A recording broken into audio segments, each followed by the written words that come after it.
All right, my vocal recording template is pretty simple. Beat goes right here immediately. Just right click on the beat or click top left corner. Detect tempo, uh, make project tempo, whatever. Then you record here. You press that button. Make sure that's on. Straight to the playlist. I record straight to the audio playlist. I do not record into Edison. I don't like it. So I just record straight into the playlist right here. Now here, oh my gosh. Hold on, it's loading.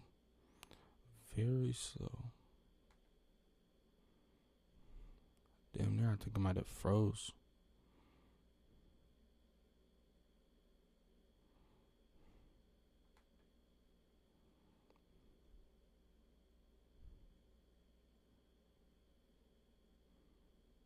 Why?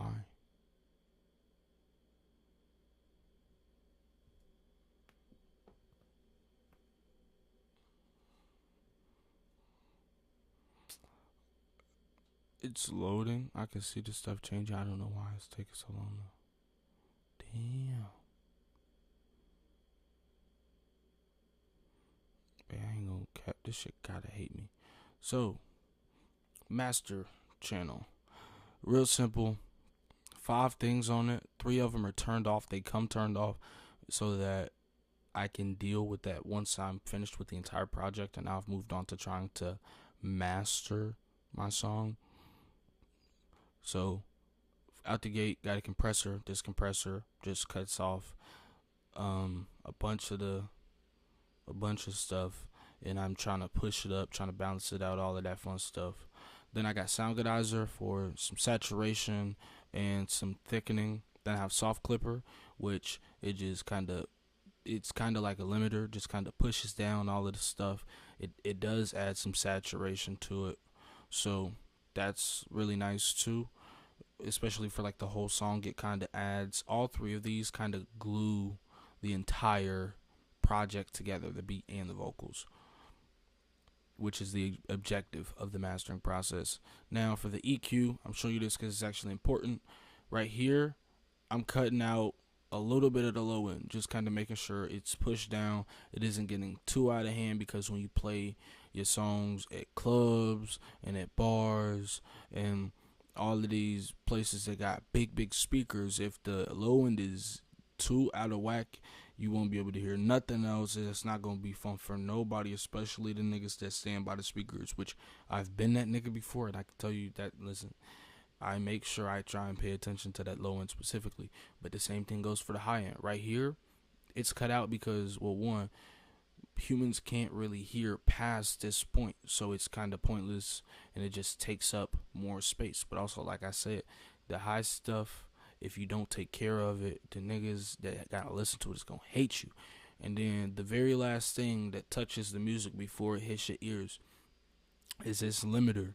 The limiter, it ain't doing too much, really, but it just makes sure nothing's getting out of hand. It stops everything at 0 dB, and I keep it like that. It comes like this on all FL Studio projects in the template.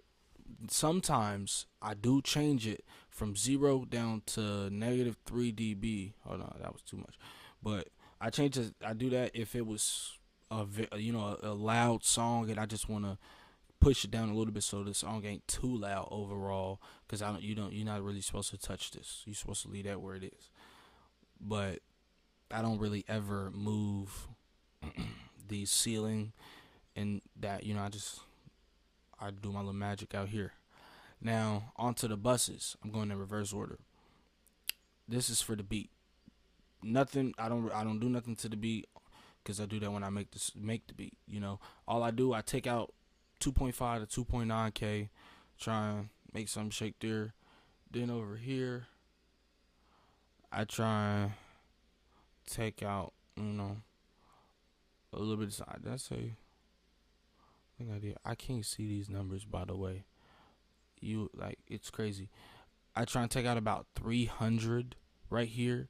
Then I try and take out like 2.5 to 2.9K just like carving out a little bit of this beat, just so that I can make space for the vocals in these spaces, because this is where the vocal can shine a lot and sound really, really good. Here, the Q is low, which the Q is, it's about how wide or narrow the band is. And it's really narrow here, not taking out too much, because a lot of information is here that you don't want to just take out. Same thing here. It's a lot of information that you wouldn't want to take out, but I do carve out a little bit more. You can see the Q is a little bit different. This is a little bit wider of a band or of a dip. And I take this out. This is about, like I said, 2.5K. Just more space for the vocal to shine. Takes out a little bit of mud, whatever. And then right here, this high end that's rolling off, same thing. Just for the lead vocal to be able to shine and be bright and everything to come through. And it sounds amazing. The beat is sidechained to the lead vocal. So to sidechain something, you just right click, sidechain the track. Simple. Or you do that to the track that you would want to have sidechained. I'm sorry. And then it goes straight to the master. Nothing else really happens. A little bit of stereo processing. Then the vocal bus, nothing on here but a compressor. This is just on the Fast Master preset right here, external Fast Master. And it's just a preset, you know. It depends on what I have in mind for the vocal, whether I want to make it louder, make it quieter, you know, make it punchier, whatever. Everything here goes to this bus. And I have it like that so that I can take these two and I can compare them directly, and I don't have to like solo this and have trouble with that, because as you saw, half of them didn't even really turn off. And I got this one where all I have to do is, if I want to hear the beat alone, turn that off, or if I want to hear the vocals alone, turn that off. And it makes it a lot easier to try and glue things together when all of this is just one thing. This is a relatively new addition, but it's very effective. Now into the actual, you know, all of this stuff. We have right here, these are the recording tracks. Then here we have the send tracks. Then here we have the aux tracks. Record tracks you record into. Send tracks you send the recording tracks to. Aux tracks, auxiliary, just means extra stuff going on here. For the record tracks, they're all the same, just different names, so that when I'm recording, I can hear the different spaces, and then I won't have to, and you know, I can hear whatever's going on. Sometimes I like to record my background vocals first if I have a full plan for what I want to do. Then I can just turn off the lead if I already have recordings, and not there. I'm sorry. Turn it off there, and I can hear everything else, and it sounds great. And then I can record my lead vocal. Now, for the recording tracks, I have 4 things on there. I have a limiter, which it's a noise gate. This threshold here tells me how many dBs are being taken out of whatever sound is going through it. So if you listen, there's a lot of noise in this room. This is the room I record in too. So this threshold, I'll play with it a little bit, try and figure out how high or how low. I want to make it so that it cuts out all of that low end, and it only records the higher the higher decibel sounds, which would hopefully only be my voice.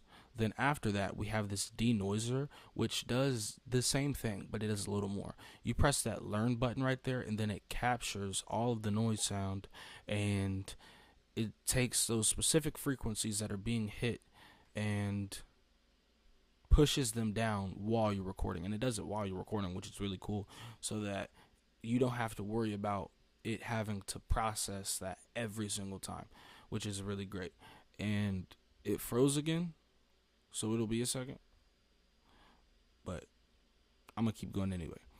Next, we have the mic mod, which is exactly what it sounds like. I record into a Scarlett microphone, but Scarlett microphones are really beginner level in the music industry. So I just, for the time being, use the mic mod plugin, which what it does is it'll take one sound, one microphone to make it sound like another. I normally make my microphone sound like the Neumann U87 Gold microphone. So in the settings, I'll have to show you when it unfreezes. You just click generic large diaphragm microphone or large or small diaphragm microphone, and you change that to Neumann U87 Gold or anyone really that you want to, doesn't matter. And I normally turn my saturation up to 30, don't really change anything else. But this right here is completely optional. It's just something that I prefer to do. I think it does make the sound a little different, it makes it a little nicer, all of that fun stuff. Okay.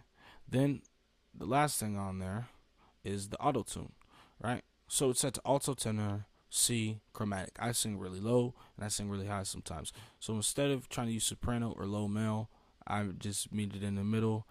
Depending on what I'm doing, I might use low male for some songs and I might use soprano for some songs. I do find myself using soprano for background stuff more, but for the most part, it's just set here. Set to C chromatic, change it as I see fit when I find out the key of the beat. Then these right here are what I pretty much always use. Retune speed at 20, humanize at about 24 to 30, flex tune 19 to 30. 30 is kind of the numbers that I might hit, but it depends on how much I need it, I love those settings. They've never really done me wrong, so I just keep it like that. It's at the very bottom. It's the last thing that happens before it goes to the send track. All 4 of these record tracks are like that. Now we have send tracks, which if you look at where they go to the aux tracks and they go to the bus, to the main vocal bus. These 4 are all the same for the most part, except these 2 have a stereo enhancer, right? Which it just widens the vocal, makes it sound like it's more left and right than just directly in front of you, which is really good for background vocals. Now, as far as what they all have, first thing, like I said, auto-tune. Out the gate. You would think a nigga can't sing the way auto-tune's on here, but it's so important to just make sure the vocal sounds so pristine, can sing or can't sing. Everybody use it, from Chris Brown to Mariah Carey to Polo G to Luther Vandross. Well, he didn't use auto-tune, but everybody else, once it was created, niggas was using it for real. Now we got a limiter, which this limiter does the same thing as the other limiter for the recording tracks. The threshold, like you can see the yellow line there. It just cuts out anything that's within that orange. I said yellow, orange-ish space. Wow, fuck it, I try. Now next we got a de-esser for any harsh sibilances, any others, or any plosives or loud transients. Simple. It's set to 30, I think that is. If it needs to go lower, then I'll change it. If not, just leave it there. If it ain't broke, don't fix it. Oh shit. Now we got the EQ, which has a lot of low end cutout, which it's for a reason. It's because the human voice, that space is not really necessary for recording.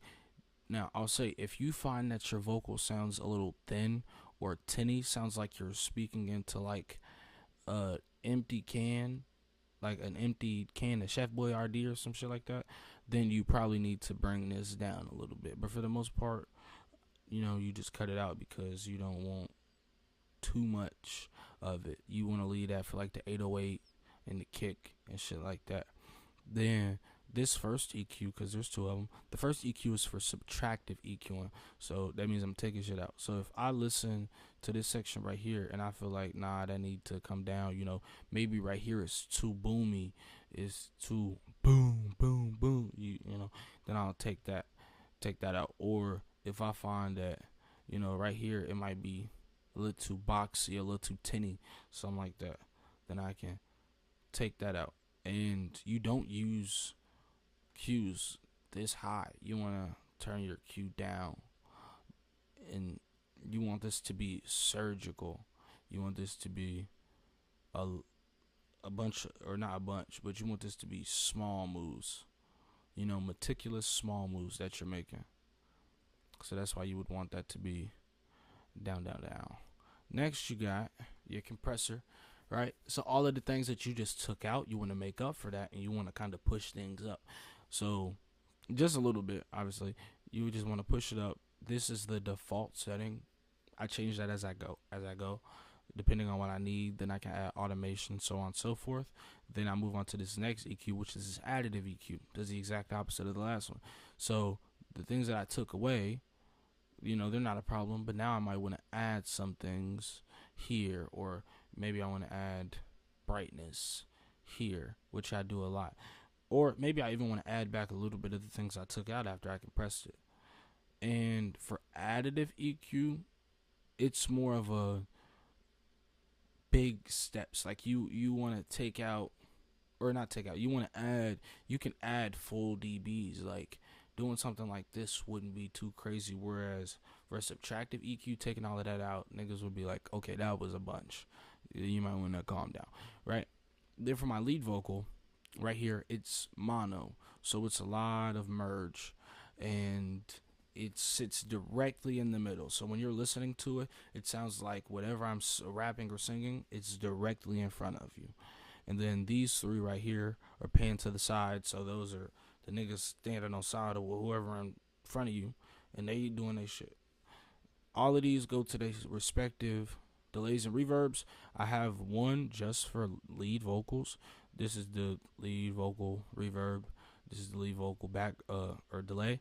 I use Valhalla on the ambience setting, the default setting. If it ain't broke, don't fix it, I'm trying to tell you. Then I use Fruity Delay. Now, the setting I love is the tape setting, right? Which is the default setting, but my only recommendation is you have to change it from 3 to 4 right here, because otherwise it sounds out of time. Then for the background vocals, they all go here. I just use reverb. Then I normally use the cathedral setting or the venue setting, but any of these can't, well, no, not any of these. Like, don't use drum room. She sound crazy. Probably wouldn't use small studio. She sound crazy too. Oh my gosh, I should have known they was gonna do that.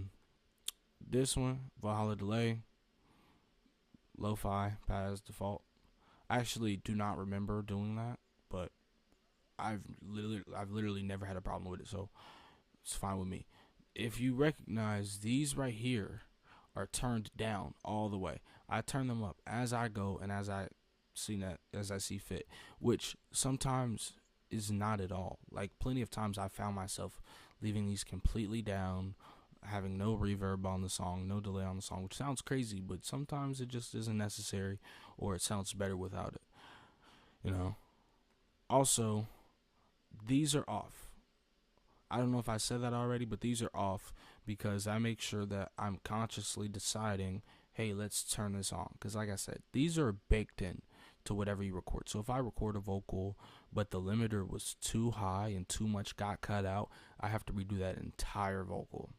If I record but the auto tune is wrong and it changes a note to something that it's not supposed to be, the entire thing has to be redone, or you have to cut that entire part out that was messed up and redo it, which can be a lot of work. So I make sure I keep them off so that I can consciously think, okay, turn them on.